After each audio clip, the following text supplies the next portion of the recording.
wabarakatuh. Saya Rifki Septian Habib. Di sini saya akan menjelaskan tentang pengertian dan manfaat multimedia pembelajaran interaktif. Multimedia terbagi menjadi multimedia linier dan interaktif. Multimedia linier adalah multimedia yang tidak dilengkapi alat pengontrol apapun yang dapat dioperasikan pengguna, contohnya seperti TV dan film. Sedangkan multimedia interaktif telah dilengkapi alat pengontrol yang dapat digunakan oleh pengguna.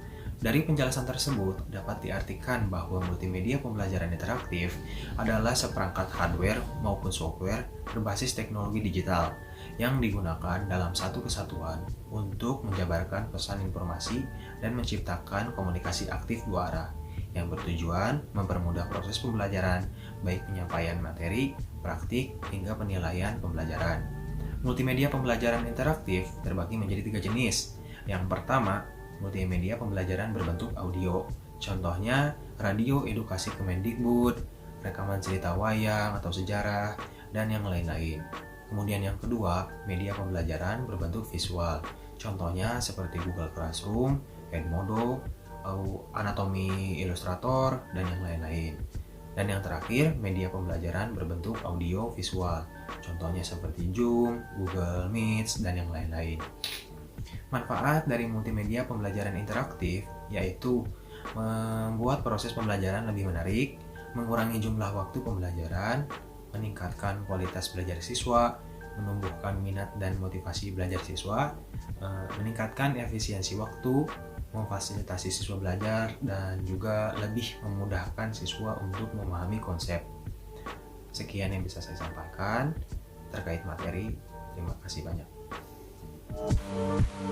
Karakteristik media dalam multimedia pembelajaran. Yang pertama, menggabungkan audio dan visual. Yang kedua, bersifat interaktif. Yang ketiga, dapat digunakan tanpa bantuan orang lain. Yang keempat, mampu memperkuat respon pengguna. Yang kelima, memberi keleluasan pada siswa untuk mengontrol kecepatan belajarnya. Dan yang terakhir, siswa dapat mengikuti suatu urutan yang jelas.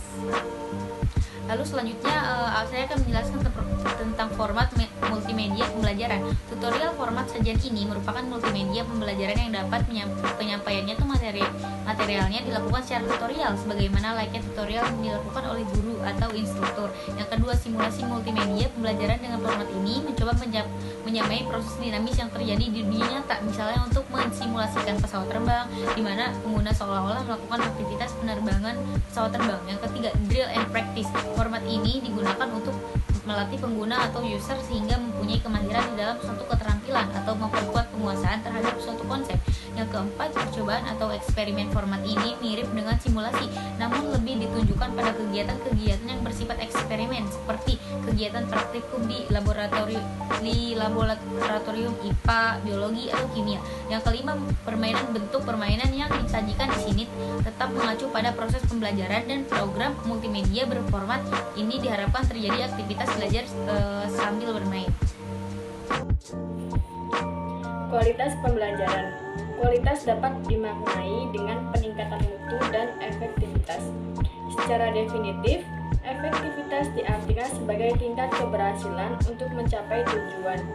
Etzioni 1964. Aspek-aspek dalam efektivitas belajar yaitu 1. Peningkatan pengetahuan, kedua peningkatan keterampilan, ketiga perubahan sikap, keempat perubahan perilaku, kelima kemampuan adaptasi, keenam peningkatan integrasi, ketujuh peningkatan partisipasi, kedelapan peningkatan interaksi kultural. Kali ini saya akan membahas dampak multimedia pembelajaran interaktif. Tidak dapat dipungkiri bahwa seiring dengan perkembangan ilmu pengetahuan dan teknologi sepanjang zaman, teknologi sudah menyatu dalam kehidupan manusia modern ini. Dalam bidang pembelajaran, kehadiran media pembelajaran interaktif sudah dirasakan banyak membantu dalam mencapai tujuan pembelajaran.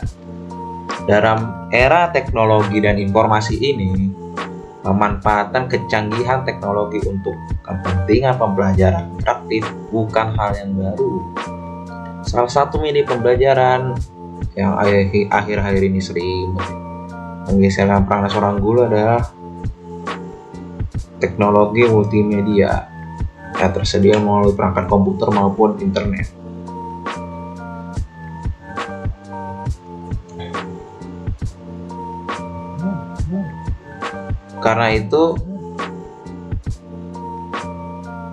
Karena hal itulah ada beberapa dampak berikut ini.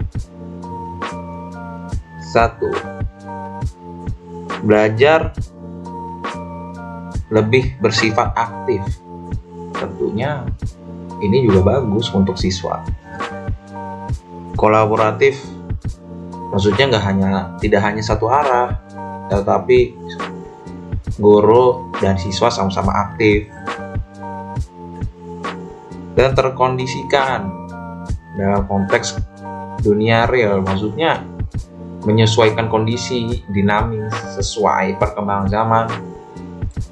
2. Punya 3 lingkungan belajar yang sama, yaitu lingkungan belajar preskriptif, demokratif, dan cybernetik.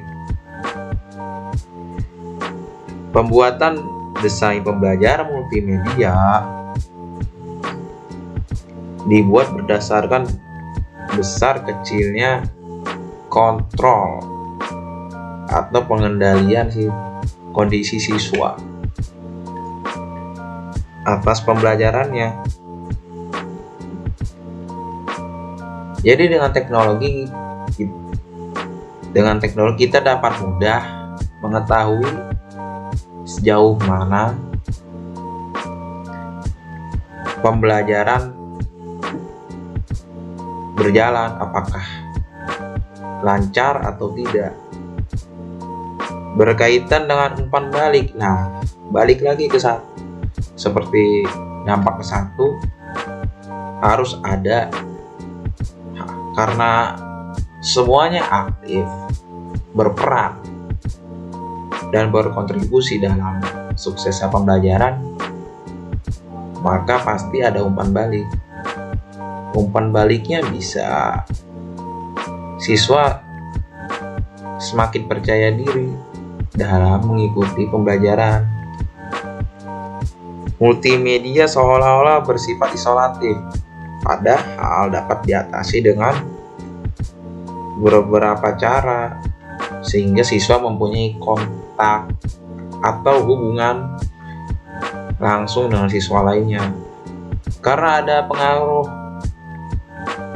internet,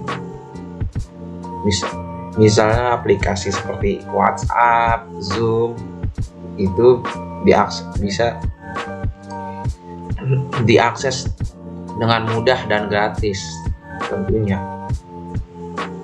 dan juga bisa melakukan hubungan jarak jauh. Sekian dari saya. Selanjutnya ada peningkatan kualitas pembelajaran. Perbaikan kualitas pendidikan diarahkan pada peningkatan kualitas proses pembelajaran dengan pengadaan buku bacaan serta alat-alat pembelajaran yang lainnya. Sedangkan manfaat perkembangan pembelajaran multimedia sendiri yaitu menjadi solusi dalam peningkatan kualitas pembelajaran. Yang kedua, memudahkan proses pembelajaran bagi para guru dan begitupun para siswa. Yang ketiga, menggantikan ataupun melengkapi pembelajaran konvensional. Multimedia interaktif sendiri memiliki arti yaitu suatu multimedia yang dilengkapi dengan alat pengontrol yang dapat dioperasikan oleh pengguna, sehingga pengguna dapat memilih apa yang dikehendaki untuk proses selanjutnya. Contoh dari multimedia interaktif yaitu seperti aplikasi game dan yang lainnya. Sekian dari saya dan sekian dari kelompok kami. Terima kasih karena telah menonton. Semoga bermanfaat. Wassalamualaikum warahmatullahi wabarakatuh.